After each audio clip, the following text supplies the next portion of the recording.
Hello my dear students, कैसे हो आप सब लोग। आपको सब लोगों का मैं वेलकम करती हूँ इस इंडियन पॉलिटी एंड कॉन्स्टिट्यूशन के सेशन में।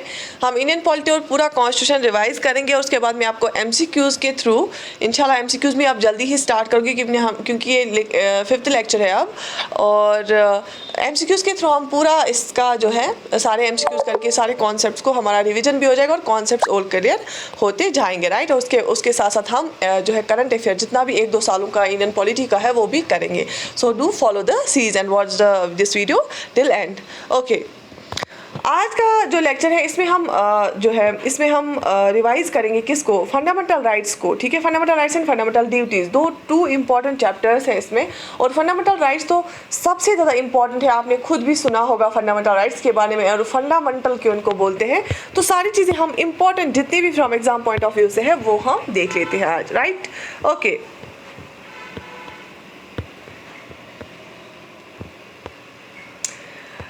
ये फंडामेंटल राइट्स को किस सेंस में फंडामेंटल है, आप देखो यहाँ पे लिखे these rights are fundamental in the sense that any law passed by the legislature in the country would be declared as null and void if it is in contravention to the rights guaranteed by constitution। ये जो fundamental rights हमें constitution देता है ना individual को, ये fundamental rights, अगर कोई भी लॉ हमारी कंट्री में बनता है, अगर कोई भी लॉ लेजिस्लेचर से पास होता है और वो इन फंडामेंटल राइट्स को वायलेट कर रहा है तो उस लॉ को हमारी जुडिशरी नल एंड वॉइड करा देगी और वो लॉ नहीं रह सकता है। हमारी जुडिशरी उस लॉ को बैन कर सकती है और नल एंड वॉइड करा देगी अगर कोई भी ऐसा लॉ हमारी कंट्री में बनता है जो वायलेट करता है हमारे इन राइट्स को। इसीलिए these are the fundamental and these are guaranteed by the constitution. और अगर कोई भी हमारा फंडामेंटल राइट वायलेट होता है, कोई भी इंडिविजुअल जो है वो ही can directly move to the supreme court और high court for the protection and enforcement of his rights, क्योंकि ये राइट्स जस्टिसेबल होते हैं। अगर किसी के भी फंडामेंटल राइट्स वायलेट होते हैं तो एक बंदा डायरेक्टली सुप्रीम कोर्ट जा सकता है या हाई कोर्ट जा सकता है अपनी फंडामेंटल राइट्स को एनफोर्स करने के लिए, बहाल करने के लिए, ठीक है। However, the rights are not absolute and can be curtailed during the emergency। लेकिन यहाँ पे आपको एक बात बहुत ज़रूरी याद रखनी है। आपने देखा कितनी इंपॉर्टेंस है फंडामेंटल राइट्स की, और आपने देखा फंडामेंटल राइट्स जस्टिसेबल है। जस्टिसेबल मतलब आप कोर्ट जा सकते हैं, अगर आपको फंडामेंटल राइट नहीं मिलेंगे आप कोर्ट जा सकते हैं, ठीक है। तो these are the justiciable and उसी को हम जस्टिसेबल बोलते हैं। लेकिन यहाँ पे आपको ये बात याद रखनी है that fundamental rights are not absolute. ये एब्सोल्यूट नहीं है, मतलब हर एक सिचुएशन में आपके पास फंडामेंटल राइट्स नहीं होंगे। क्योंकि अगर कभी इमरजेंसी होगी, अगर हमारी कंट्री में कभी इमरजेंसी जब लगती है तो उस टाइम फंडामेंटल राइट्स के लिए आप कोर्ट नहीं जा सकते हैं। सो इसलिए हम बोलते हैं दे आर नॉट एब्सोल्यूट, ठीक है। On reasonable grounds government can suspend them during emergency. Fundamental rights को सस्पेंड किया जाता है तो हम बोलते हैं fundamental rights are not absolute. क्यों? क्योंकि इमरजेंसी के टाइम इन फंडामेंटल राइट्स को सस्पेंड किया जाता है। तो इसीलिए आपको याद रखना है that fundamental rights are not absolute but fundamental rights are justiciable. Normal times में अगर आपको कोई फंडामेंटल राइट वायलेट करता है आप डायरेक्टली कहाँ जा सकते हो? कोर्ट जा सकते हो, राइट। ओके, तो सबसे अब इम्पॉर्टेंट चीज़ जो आपको याद रखना है फंडामेंटल राइट्स के बारे में, दैट इज ये पार्ट 3 में आती है। फंडामेंटल राइट्स किस पार्ट में आती है? पार्ट 3 में आती है। और आर्टिकल्स कौन कौन से इसके साथ बिलोंग करते हैं? आर्टिकल 12 से लेके आर्टिकल 35 तक, राइट फ्रॉम द आर्टिकल 12 और आर्टिकल 35 तक बराबर ये इसमें कौन से आते हैं? ये डील करता है फंडामेंटल राइट्स के साथ। और कॉन्स्टिट्यूशन के किस पार्ट में आता है? पार्ट 3 में। और आर्टिकल 12 से लेके आर्टिकल 35 तक डील करता है किसके साथ? ये आर्टिकल्स जितने भी इसमें आते हैं, आर्टिकल 12, 13, 14, 15 है बराबर 35 तक ये डील करते हैं फंडामेंटल राइट्स के साथ। फंडामेंटल राइट्स को बोला जाता है मैग्ना कार्टा ऑफ इंडिया। ये बहुत ही इंपॉर्टेंट है, इनको बोला जाता है मैग्ना कार्टा ऑफ इंडिया। किनको? फंडामेंटल राइट्स को। और ये जो फंडामेंटल राइट्स का कॉन्सेप्ट है मैंने आपको पढ़ाया था लास्ट लेक्चर में, बोरोइंग्स वाले लेक्चर में, सोर्सेज ऑफ इंडियन कॉन्स्टिट्यूशन वाले लेक्चर में, कि फंडामेंटल राइट्स को हमने कहाँ से लिया, क्या आपको याद है? ये जो फंडामेंटल राइट्स है ना, इनको हमने लिया है यूनाइटेड स्टेट्स ऑफ अमेरिका से। बिल ऑफ राइट्स वहाँ पे बोलते हैं, अमेरिका के कॉन्स्टिट्यूशन से हमने फंडामेंटल राइट्स को लिया है, वहाँ पे इनको बिल ऑफ राइट्स बोला जाता है। इवन हमारे एंशिएंट इंडिया में और ईरान में पहले ज़माने में से ये दिस अवेलेबल थे। लेकिन अगर हम अभी वाले कॉन्स्टिट्यूशन की बात करेंगे, हमने अमेरिकन कॉन्स्टिट्यूशन से फंडामेंटल राइट्स को लिया है, वहाँ पे इनको बिल ऑफ राइट्स बोलते हैं। फंडामेंटल राइट्स को फंडामेंटल राइट्स इसलिए बोलते हैं because they are guaranteed and protected by constitution, क्योंकि constitution fundamental law of the land होता है, highest law of the land होता है कॉन्स्टिट्यूशन, और वही कॉन्स्टिट्यूशन इनको प्रोटेक्ट करता है और गारंटी देता है इनकी, तो इसीलिए इनको फंडामेंटल राइट बोला जाता है। इसलिए भी ये फंडामेंटल है बिकॉज अगर देखेंगे they are the most essential for the all round development, ये सबसे ज़्यादा ज़रूरी है फॉर ओवरऑल डेवलपमेंट के लिए, चाहे मटेरियल, इंटेलेक्चुअल, मॉरल, स्पिरिचुअल, एक इंडिविजुअल के लिए ओवरऑल डेवलपमेंट के लिए ये बहुत ही ज़्यादा इंपॉर्टेंट है, इसलिए भी इनको फंडामेंटल करार दिया जाता है। और इसलिए भी फंडामेंटल बोला जाता है क्योंकि जो हमारा फंडामेंटल लॉ ऑफ लैंड है, जो सबसे हाईएस्ट लॉ हमारे पास है कॉन्स्टिट्यूशन इनको प्रोटेक्ट करता है और वही गारंटी भी देता है इनकी, ठीक है, तो इसलिए इनको फंडामेंटल राइट्स बोलते हैं, ठीक है। अब इम्पॉर्टेंट पॉइंट एक और ये है कि अगर हम ओरिजिनल कॉन्स्टिट्यूशन की बात करेंगे, जब हमारा कॉन्स्टिट्यूशन बना उस टाइम हमारे कॉन्स्टिट्यूशन में 7 फंडामेंटल राइट्स थे। कितने थे?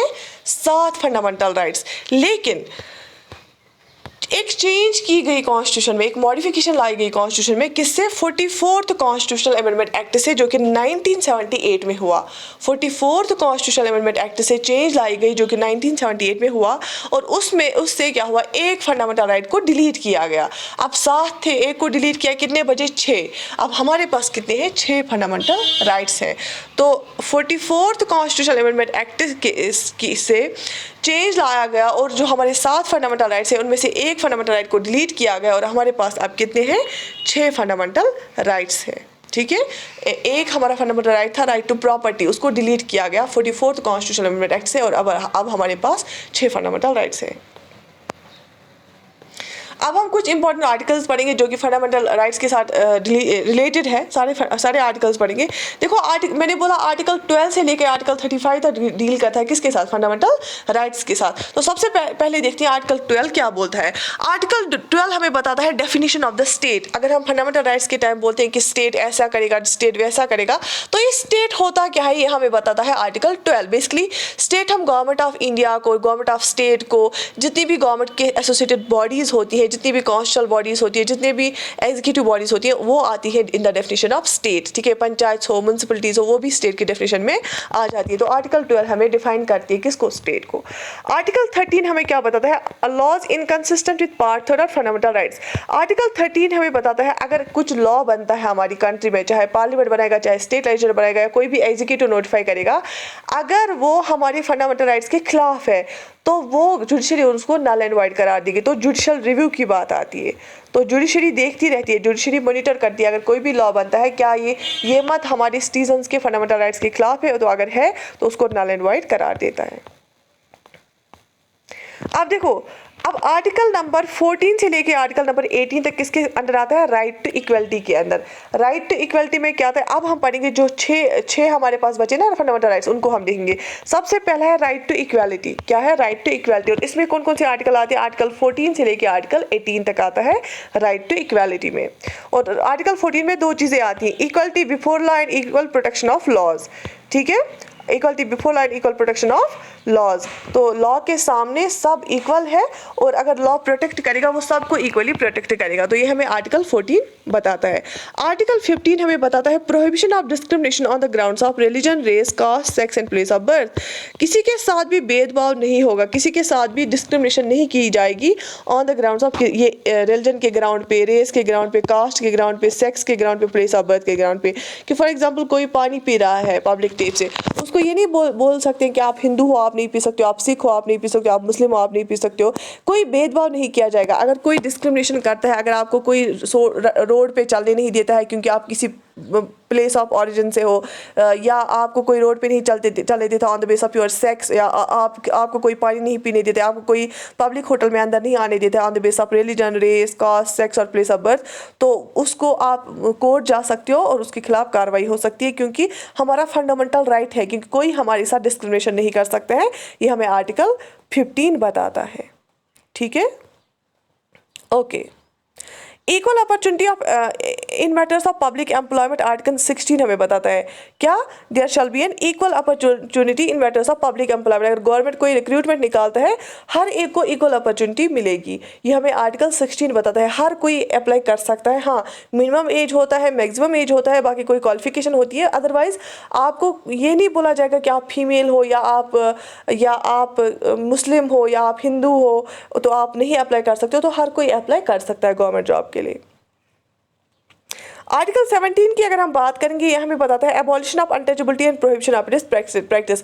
जो पहले आज़ादी से पहले अनटचेबिलिटी को प्रैक्टिस किया जाता था कि जैसे दलित थे, हमारे पास शेड्यूल कास्ट होते थे, उनको रोड पे चलने नहीं दिया जाता था, और जो जिस भी चीज़ को हाथ लगाते थे बोलते थे वो गंदा हो गया, उनको अपने साथ बैठने नहीं दिया जाता था। उस अनटचेबिलिटी को अब प्रोहिबिट किया गया, उसकी प्रैक्टिस को प्रोहिबिशन किया गया। हमारे पास एक एक्ट भी लाया गया अलग से जो हमें बताता है कि क्या क्या पेनल्टीज होंगी इसके खिलाफ। तो आर्टिकल 17 हमें बताता है एबॉलिशन ऑफ अनटचेबिलिटी। आर्टिकल 18 हमें बताता है abolition of titles except military and academic. आपको पता है पहले टाइटल्स हुआ करते थे राजाज, महाराजाज, ठीक है, वो सब टाइटल्स को एबॉलिश किया गया क्योंकि अब मॉडर्न इंडिया में हमारी जो कॉन्स्टिट्यूशन है वो इक्वलिटी हमें बताता है, सारे इंडिविजुअल्स इक्वल है in the eyes of laws. कोई राजा महाराजा नहीं है यहाँ पे, ठीक है, यहाँ पे इलेक्शन होता है, लोग वोट देते हैं, तो राजा महाराजा वाले टाइटल्स को हटा दिया गया। हाँ, कुछ मिलिट्री टाइटल्स है जैसे कर्नल हम बोलते हैं, कॉलोनियल, ठीक है, कर्नल बोलते हैं या मेजर जनरल बोलते हैं, या एकेडमिक कुछ टाइटल्स है जैसे डॉक्टर बोलते हैं, इंजीनियर बोलते हैं, नाम के सामने लिखा जाता है, दैट इज ओके। मिलिट्री और academic titles are okay, but उसके बगैर कोई टाइटल यहाँ पे एक्सेप्ट नहीं किया जाएगा। ये अंडर आर्टिकल 18 आता है। तो राइट टू इक्वलिटी आता है आर्टिकल 14 से लेकर आर्टिकल 18 तक। ये था पहला फंडामेंटल राइट टू इक्वलिटी। इसमें आर्टिकल 14, 15, 16, 17, 18 आते हैं। उसके बाद दूसरा देखेंगे राइट टू फ्रीडम। ये दूसरा फंडामेंटल राइट है कि हमें आज़ादी है यहाँ पे हर एक बंदे को। इसमें आर्टिकल 19 टू आर्टिकल 22 आ जाते हैं। आर्टिकल 19, 20, 21, 22, चार आर्टिकल्स 19, 20, 21, 22 राइट टू फ्रीडम में आते हैं। आर्टिकल 19 हमें क्या बताता है, protection of 6 rights regarding freedom. 6 freedom वाले राइट्स को प्रोटेक्शन देता है आर्टिकल 19, और वो 6 क्या है, right of free speech and expression. आपको जो मर्जी आप स्पीच दे सकते हो, बोल सकते हो, आप एक्सप्रेस कर सकते हो, आप आर्टिकल लिख सकते हो, आप टीवी चैनल पे आके डिबेट कर सकते हो, आपको ये फ्रीडम दिया जाता है। असेंबली, आप विदाउट आर्म्स आप असेंबल हो सकते हैं, ठीक है। एसोसिएशन, आप डिफरेंट एसोसिएशन बना सकते हैं, trade association, employers association. Movement, आप पूरी कंट्री में मूव कर सकते हैं एक जगह से दूसरी जगह। रेजिडेंस, आप कहीं पे भी रह सकते हैं। अगर आप चाहेंगे दिल्ली में जाके रह ले, अगर आप चाहें मुंबई में जाके ले लें। हाँ, आपको कोई इलीगल काम नहीं करना है। बाकी आपको 6 फंडामेंटल राइट्स को प्रोटेक्शन दी जाती है अंडर आर्टिकल 19। और प्रोफेशन, आप जो मर्जी चाहे प्रोफेशन जो है अपना ले, चाहे आप अगर आप जो है रोटियां बनाना चाहते हैं, अगर आप कसाई बनना चाहते हैं, अगर आप जो है कारपेंटर बनना चाहते हैं, अगर आप टीचर बनना चाहते हैं। हाँ, मेरे जो कुछ टेक्निकल प्रोफेशंस होते हैं उनके लिए कोई डिग्री चाहे, जैसे डॉक्टर के लिए MBBS डिग्री चाहे, वो तो है, लेकिन आपको रोकेगा कोई नहीं। जो प्रोफेशन मर्जी हो वो आप कर सकते हैं। ये 6 फंडामेंटल राइट्स हमें प्रोटेक्ट किए जाते हैं अंडर आर्टिकल 19, ठीक है। तो फ्रीडम दी जाती है यहाँ पे सिटीजन्स को। उसके बाद अगर हम आर्टिकल 20 की बात करेंगे, protection in respect of conviction for offences. अगर आपने कोई गलती की, अब आपको अरेस्ट करते हैं, तो वहाँ पे भी आपको प्रोटेक्शन दिया जाता है अंडर आर्टिकल 20 कि अगर आपको अरेस्ट करते हैं किसी पर्टिकुलर गलती के लिए तो आपको सजा भी उतना ही होना चाहिए, ठीक है। ये नहीं कि आपको अब किसी की एक गलती के बेस पे उठाया जाएगा और आपको 3-4 गलतियों की सजा मिलेगी, ऐसा नहीं है। तो आर्टिकल 20 हमें ये बताता है। अगर आप आर्टिकल 21 की बात करेंगे, बहुत ही इंपॉर्टेंट है, right of life and personal liberty. Article 21 हमें बताता है कि हर एक को राइट टू लाइफ है, हर एक को जीने का हक है, ठीक है। और राइट टू लाइफ सिंपली ऐसे नहीं आता है, उसके साथ साथ ये भी है right to life with dignity, with respect, with good environment, ठीक है। ऐसे इसके साथ बहुत सारी चीज़ें आती है। तो आपको पूरा हक है, हर एक को यहाँ पे पूरा हक है जिंदा रहने का, आपसे कोई छीन नहीं सकता। ये अंडर आर्टिकल 21 आता है। तो मतलब आज़ादी दी गई है। Right to elementary education, elementary education के लिए आपको राइट दिया जाता है। ये एक फंडामेंटल राइट है, कोई नहीं छीन सकता है। और आपको 6 से 14 ईयर्स तक यहाँ पे एजुकेशन प्रोवाइड की जाती है, कंपलसरी है, आपको गवर्नमेंट प्रोवाइड करता है। आर्टिकल 21A के अंदर आता है, आर्टिकल 21A एलिमेंट्री एजुकेशन के लिए, ठीक है। ये पहले नहीं था ये वाला आर्टिकल, ये 86 कॉन्स्टिट्यूशन अमेंडमेंट एक्ट के थ्रू इंट्रोड्यूस किया गया। कॉन्स्टिट्यूशन में 86 कॉन्स्टिट्यूशन अमेंडमेंट एक्ट के थ्रू आर्टिकल 21A को इंट्रोड्यूस किया गया, ठीक है। बात समझ में आ गई।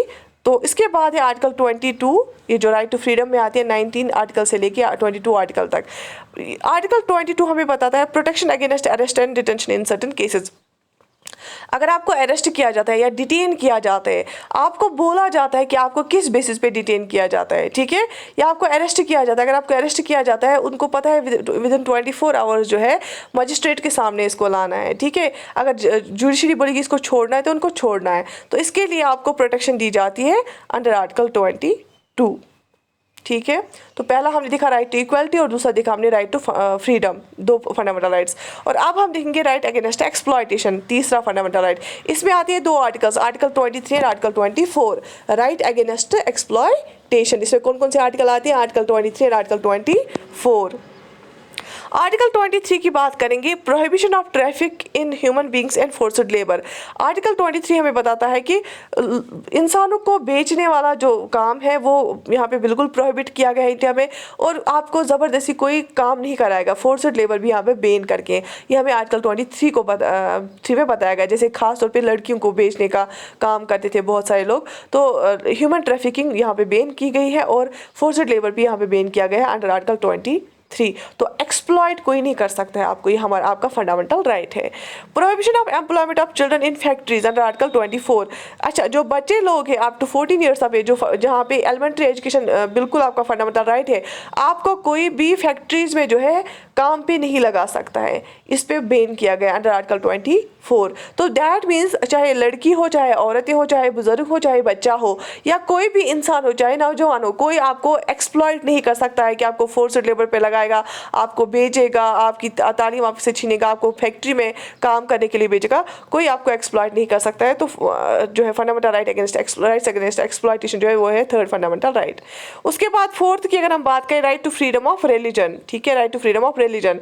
आपको पूरा हक है, आपको जो मर्जी वो रिलीजन फॉलो करो। ये आता है आर्टिकल 25 और 28, आर्टिकल 25 टू 28 में आता है। दैट मीन्स आर्टिकल 25, 26, 27, 28, ये 4 आर्टिकल्स डील करते हैं right to freedom of religion में। इसमें क्या क्या आता है? Right freedom of conscience and free profession practice and propagation of religion.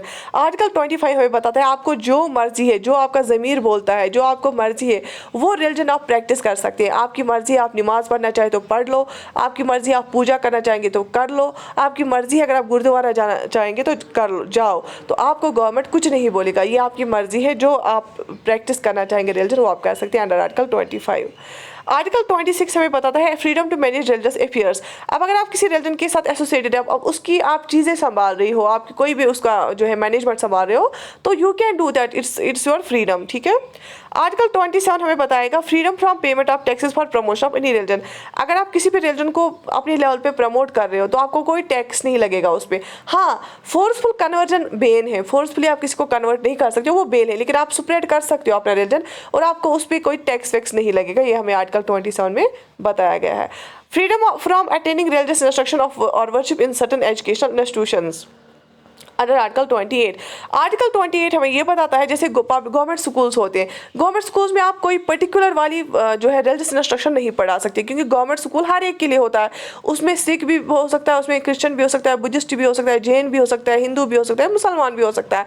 हाँ, आप पर्टिकुलर रिलीजन की वहाँ पे जो है एजुकेशनल इंस्ट्रक्शन नहीं दे सकते हैं, क्योंकि वो बैन है, क्योंकि आप वहाँ पे डिफरेंट रिलीजन के बच्चे हो सकते हैं, ठीक है। तो आपको कोई मजबूर नहीं करेगा स्कूल में कि आप कुरान पढ़ लो, आप जो है गीता पढ़ लो, आप बाइबल पढ़ लो, कोई आपको फोर्स नहीं करेगा, क्योंकि ये हमारे कॉन्स्टिट्यूशन में ये फ्रीडम दिया गया है, right to freedom of religion. आपको जो मर्जी है वो रिलीजन आप पकड़ो, वो रिलीजन प्रैक्टिस करो, वो रिलीजन प्रोपगेट करो, वो रिलीजन के अफेयर्स को आप मैनेज करो, और आपको कोई मजबूर नहीं करेगा, ठीक है। तो ये एक और फंडामेंटल राइट था। उसके बाद अगर हम फंडामेंटल राइट की बात करेंगे, कल्चरल एंड एजुकेशनल राइट्स की बात करेंगे अंडर आर्टिकल 29 और 30। ये जो फंडामेंटल राइट है ये हमें कल्चरल राइट देता है और एजुकेशनल राइट देता है। आर्टिकल 2 इसमें आते हैं 29 और 30। वो क्या हमें बोलते हैं? Protection of language, script and culture of minority. जो भी माइनॉरिटीज़ यहाँ पे हैं उनको हक दिया जाता है वो अपनी लैंग्वेज को, स्क्रिप्ट और कल्चर को प्रोटेक्ट करे, बचाए।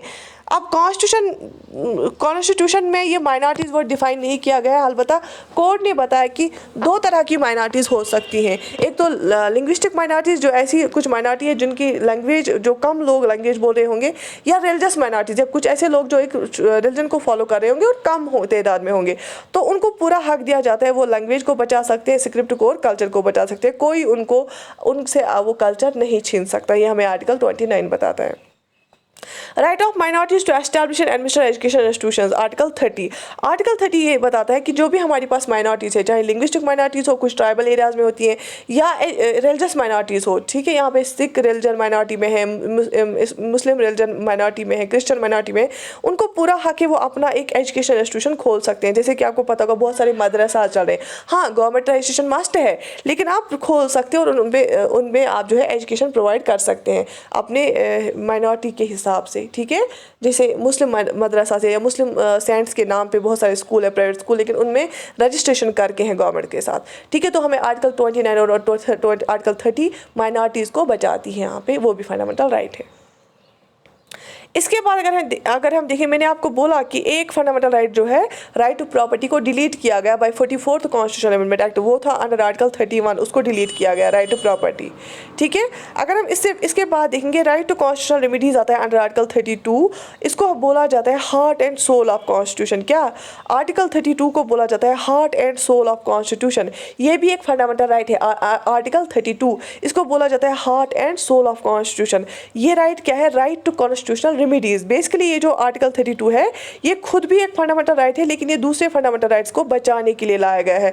आर्टिकल 32 आपको बोला जाता है राइट टू कॉन्स्टिट्यूशनल रेमिडीज का मतलब जो कॉन्स्टिट्यूशन आपको फंडामेंटल राइट दे रहा है ना, अभी जो हमारे पास 6 फंडामेंटल राइट्स है, अगर कोई आपको वायलेट कर रहा है फंडामेंटल राइट, आपसे छीन रहा है, आप डायरेक्टली सुप्रीम कोर्ट जा सकते हैं या हाई कोर्ट भी जा सकते हैं अपने फंडामेंटल राइट्स को बचाने के लिए। ये पावर हमें आर्टिकल 32 देता है, और ये आर्टिकल 32 सुप्रीम कोर्ट को बोलता है कि अगर किसी के भी फंडामेंटल राइट वायलेट होते हैं, आप उसके लिए रिट्स जारी कर सकते हो, ऑर्डर्स जारी कर सकते हो। तो इसीलिए अगर ये आर्टिकल नहीं होता हमारे कॉन्स्टिट्यूशन में, फ़ायदा ही नहीं था फंडामेंटल राइट्स होने का, क्योंकि फंडामेंटल राइट्स तभी इफेक्टिव है जब हमारे पास आर्टिकल 32 है, क्योंकि सबको डर है अगर हम किसी से उससे अपना उसका फंडामेंटल राइट छीने तो वो क्या कर सकता है, वो सुप्रीम कोर्ट जा सकता है और हमें सज़ा मिल सकती है। तो इस डर की वजह से आपके फंडामेंटल राइट्स सेफ है। तो आर्टिकल 32 जो है इसको बोला जाता है it is heart and soul of constitution.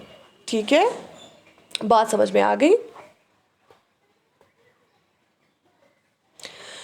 तो आप लोगों को मैंने ये भी बताया 44th कॉन्स्टिट्यूशनल अमेंडमेंट जो हुआ 1978 वाला, उसने राइट टू प्रॉपर्टी को आर्टिकल 31 को डिलीट किया। हमारे पास बेसिकली 7 फंडामेंटल राइट्स थे, अब हमारे पास सिर्फ 6 फंडामेंटल राइट्स थे। और फंडामेंटल राइट्स एब्सोल्यूट नहीं होते हैं और फंडामेंटल राइट्स जस्टिसेबल होते हैं। ठीक है, अच्छा, मैंने बोला कि जो सुप्रीम कोर्ट है वो रिट्स इशू कर सकता है, और उन रिट्स का नाम क्या है वो मैं आपको बताऊंगी, आप याद रख लो। सुप्रीम कोर्ट इशू करता है रिट्स ऑर्डर्स अगर किसी के फंडामेंटल राइट्स वायलेट हुए हों, और किस तरह का फंडामेंटल राइट वायलेट हुआ हो उस हिसाब से रिट इशू होती है। पहला रिट क्या है? हिब्बस कॉर्पस, इसको बोलते हैं हिब्बस कॉर्पस। दूसरा है मेंडामस, तीसरा है प्रोहिबिशन, चौथा है सेरिशरी, और पांचवा है quo warranto. Under article 32 there are 5 types of writs which supreme court can issue. ये हम सुप्रीम कोर्ट वाले चैप्टर में भी पढ़ेंगे इन डिटेल। तो कौन कौन सी है? हिब्बस corpus, मेंडामस, prohibition, certiorari, quo warranto. Habeas corpus, mandamus, prohibition, certiorari, quo warranto, these are under article 32। अब आती है बात, मैंने आपको बोला आर्टिकल 12 से लेके आर्टिकल 35 तक डील होता है फंडामेंटल राइट्स के साथ। आर्टिकल 33 किसके साथ डील करता है? Article 33 deals with the power of parliament to modify the fundamental rights. ठीक है, आर्टिकल 33 बेसिकली बोलता है, देखो मैंने आपको बहुत सारी चीज़ें पढ़ाई ना कि आर्टिकल 30 डिफरेंट आर्टिकल्स में कि अगर किसी ने ऐसा किया तो उसको सज़ा मिलेगी, किस में कितनी सज़ा मिली, किस में क्या होगा, ये डिसाइड कौन करेगा? ये पार्लियामेंट डिसाइड करेगा। तो आर्टिकल 33 हमें वही बताता है, ये चीज़ें कौन डिसाइड करेगा? पार्लियामेंट डिसाइड करेगा। आर्टिकल 34 डील करता है मार्शल लॉ के साथ। अगर मार्शल लॉ जब होता है उस टाइम चीज़ें सेम नहीं रहती है, उस टाइम कुछ चीज़ें चेंज हो जाती है, मिलिट्री रूल जब लगता है तो आर्टिकल 34 इसके साथ डील करता है। आर्टिकल 35 डील करता है legislation required to deal with fundamental rights. ठीक है, बेसिकली आर्टिकल 33 जो है, आर्टिकल 33 बेसिकली 33, 34, 35 जो है ना, आर्टिकल 34 तो मार्शल लॉ के साथ डील करता है। आर्टिकल 35 हमें बोलता है कि जो भी हमें कोई भी पुनिशमेंट रखना हो या कुछ भी करना हो वो पार्लियामेंट डिसाइड करेगा। लेकिन आर्टिकल 33 जो है, सॉरी आर्टिकल 33 डील करता है के साथ जो हमारी पैरामिलिट्री फोर्सेस होते हैं, जैसे कोई पुलिस में होता है, कोई आर्मी में होता है, उनके फंडामेंटल राइट्स को रेस्ट्रिक्ट किया जाता है। फॉर एग्जाम्पल कोई आर्मी में होगा, कोई पुलिस में होगा, अगर वो हर जगह अपनी सोशल मीडिया यूज़ करके हर जगह अपनी लोकेशन डालेगा तो उसको जो है एनिमी ट्रैप भी कर सकता है ना, ट्रेस भी कर सकता है। तो उसको ये राइट नहीं दिया जाता है। जो जितने भी हमारी मिलिट्री सर्विसेज में होते हैं, पुलिस सर्विसेज में होते हैं, उनके फंडामेंटल राइट्स ज़्यादा नहीं होते। क्यों? For the safety and security of our country, क्योंकि दूसरे को पता नहीं चलना चाहिए ना अंदर क्या हो रहा है, दूसरी कंट्री को पता नहीं चलना चाहिए, एनिमी को पता नहीं चलना चाहिए, तो उनको ज़्यादा राइट नहीं दिया जाता है। वो फ्रीली जैसे वो पॉलिटिकल पार्टीज़ के साथ जाएंगे, उनको ये अलाउ नहीं किया जाएगा, या वो अपनी लोकेशन ज़्यादा से अगर वो किसी ऑपरेशन में है तो वो किसी अपनी लोकेशन नहीं डाल सकते, ठीक है, वो अंदर डिपार्टमेंट वाली बात नहीं बोल सकते, ठीक है। हाँ, उनको राइट टू वोट दिया जाता है, मगर उनको बाकी जो राइट्स है उनको रिस्ट्रिक्ट किया जाता है, और ये पार्लियामेंट डील करता है इसके साथ। आर्टिकल 33 और 34 मार्शल लॉ के टाइम, और 35 बाकी जितनी भी पेनल्टीज़ हमें as per different fundamental rights है वो पार्लियामेंट डिसाइड करेगा, ठीक है। तो आर्टिकल 12 से लेके आर्टिकल 35 तक डील करता है किसके साथ? फंडामेंटल राइट्स के साथ। ये पार्ट 3 में आता है। And fundamental rights are not absolute, इनको इमरजेंसी में सस्पेंड किया जाता है। Fundamental rights are justiciable, you can go to the court, इधर सुप्रीम कोर्ट और high court for the enforcement of your fundamental rights. अब बहुत ही एक इंपॉर्टेंट चीज़ है जो आपको पता होनी चाहिए, fundamental rights which are available to only citizens. देखो हमारी कंट्री में तो एक तो हम है, सिटीजन्स है जो हम यहाँ पे रहते हैं परमानेंटली। दूसरा ये है कि कोई बाहर से आया होता है, बहुत सारे विजिटर्स होते हैं, फॉरेनर्स होते हैं, टूरिस्ट्स होते हैं ना, तो वो जब यहाँ आते हैं उनके साथ भी हमें अच्छे से व्यवहार करना है। उनको ये नहीं हम बोल सकते ना हम आपको मार देंगे, उनके पास भी तो हमें अगर फंडामेंटल राइट है तो हमें उनको भी फंडामेंटल राइट देना है ना, उनको भी पूरा हक है जिंदा रहने का। तो फिर हमारे कॉन्स्टिट्यूशन ने बोला कुछ ऐसे फंडामेंटल राइट्स है जो हम सिर्फ सिटीजन्स के लिए रखेंगे, और कुछ ऐसे फंडामेंटल राइट्स है जो दोनों के लिए हो, सिटीजन्स के लिए भी और फॉरेनर्स के लिए भी। अब कुछ फंडामेंटल राइट जो सिर्फ सिटीजन्स के लिए है वो कौन से है, याद रख लेना। Article 15, 16, 19, 29 and 30। देखो क्या है, अगर आपको यहाँ पे गवर्नमेंट ने कोई रिक्रूटमेंट स्टार्ट की है, हाँ यहाँ के सिटीजन्स में कोई भेदभाव नहीं होगा, लेकिन कोई भी फॉरेनर आके अप्लाई करेगा, ये हम कैसे होने देंगे? क्योंकि दूसरी कंट्री का बंदा आएगा और हमारे सिस्टम में घुसेगा, वो we can not allow that, है ना। और हाँ, कभी कभी अगर हमें लगेगा कोई सस्पिक्शन मूवमेंट किसी की, तो हम उसको इवन उसको रोक सकते हैं कुछ चीज़ें यूज़ करने से भी, तो वो डिस्क्रिमिनेशन नहीं हुई। तो कुछ फंडामेंटल राइट्स है जो सिर्फ सिटीजन्स को अवेलेबल है, जैसे फंडामेंटल राइट्स में से कौन से? आर्टिकल 15, 16, 19, 29 एंड 30, ठीक है, ठीक है। आर्टिकल 15, 16, 19, 29 एंड 30 ये सिर्फ सिटीजन्स को दिए गए हैं, हमारे यहाँ पे जो बाशिंदे हैं इंडिया के। अब कुछ फंडामेंटल राइट्स हैं जो citizens as well as non citizens को अवेलेबल है, जैसे कोई टूरिस्ट यहाँ पे आएगा तो ये अगर फॉर एग्जाम्पल टूरिस्ट यहाँ पे, उसका मर्डर करना सही नहीं है, क्योंकि उसको भी फंडामेंटल राइट आर्टिकल 21 दिया गया है। क्यों?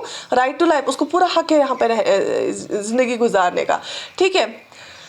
तो या फॉर एग्जांपल आर्टिकल 19 उसको क्यों नहीं दिया गया है? ऐसा नहीं है कि वो बिना इजाज़त लिए पूरी कंट्री में घूमेगा, ठीक है, क्योंकि बहुत एहतियात करना पड़ता है for the security of India, तो इसलिए आर्टिकल 19 उसको नहीं दिया गया। ऐसा नहीं कि फॉरेनर आएगा यहाँ पे अप्लाई करेगा जॉब के लिए, इसलिए इसको आर्टिकल 16 राइट टू एम्प्लॉयमेंट नहीं दिया गया। लेकिन कुछ राइट्स हैं उसको दिए गए, जैसे आर्टिकल 14 इक्वलिटी बिफोर लॉ, ठीक है। आर्टिकल 20 अगर उसको अरेस्ट करेंगे, या आर्टिकल 21 अगर उसको अरेस्ट करेंगे तो ये नहीं कि बस उसको अरेस्ट किया आप उम्र भर के लिए उसको जेल में डालो, उसका केस उसको लड़ना है, हाँ उसको बोलना है कि आपको क्यों अरेस्ट किया है, ये सब चीज़ें उसको भी मिलनी चाहिए। तो article 14, article 20, article 21 right to life, article 21A अब कोई फॉरेनर आया, उसके छोटे छोटे बच्चे हैं, अब वो 6 महीने के लिए यहाँ रहा, या कोई यहाँ का सिटीजन नहीं है या कुछ जॉब करता है यहाँ पे, अब उनके बच्चों ने क्या किया, वो जॉब कर रहा है, उसके बच्चों को ये एजुकेशन तो मिलनी चाहिए, एलिमेंट्री एजुकेशन तो मिलनी चाहिए, तो आर्टिकल 21A भी उनको मिला है। 22, 23, 24 अब यहाँ पे कोई आता है, ये नहीं है कि हम उसको एक्सप्लॉइट करेंगे, उसको कोई एक्सप्लॉइट करेगा, तो इसलिए आर्टिकल 23, 24 भी उनको मिला है कि कोई भी यहाँ पे आएगा, चाहे सिटीजन हो या नॉन सिटीजन, कोई जॉब कर रहा है यहाँ पे, प्राइवेट जॉब कर रहा है, कोई फॉरेनर आके एज कोई भी डिप्लोमेट है, बाकी होते हैं बहुत सारे, तो उनको कोई एक्सप्लॉइट नहीं करना चाहिए, उनके बच्चों को कोई एक्सप्लॉइट नहीं करना चाहिए, उनके बच्चों को तालीम मिलनी चाहिए। इसलिए बहुत सारे फंडामेंटल राइट्स हैं जो उनको भी दिए गए हैं, जो यहाँ के सिटीजन्स भी नहीं हैं।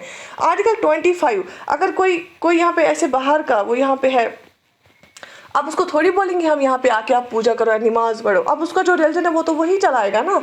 आर्टिकल 27 है 28, ठीक है। तो ये सारे आर्टिकल्स है जो सिटीजन को भी अवेलेबल है और नॉन सिटीजन को भी अवेलेबल है। अब आप याद कैसे रखोगे, आप देखोगे ये वाली लाइन तो बहुत लंबी है ना। पता तो आपको है आर्टिकल 12 से लेकर 35 तक फंडामेंटल राइट्स होते हैं। अब ये लाइन मत याद रखो, आप ये वाली याद रखो कि सिर्फ सिटीजन को कौन से अवेलेबल है, बाकी जो बचे वो सबको अवेलेबल है। तो सिटीजन को हमें मिलते हैं कौन, आर्टिकल 15, 16, 19, 29 और 30। ये जो आर्टिकल है वो सिर्फ सिटीजन को अवेलेबल है, ठीक है। इंडियन सिटीजन को अवेलेबल है article 15, article 16, article 19, article 29 and 30, ठीक है।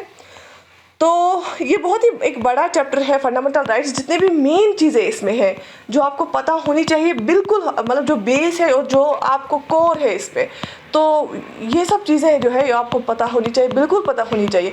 अगर इन सब चीज़ों में इनको आपको अभी भी डाउट है या कोई चीज़ अभी भी आपने नहीं समझी है, do write in the comment section. और yes, do write in the comment section कि आपको आज का जो लेक्चर है कैसा लगा, समझ आया, याद रहा।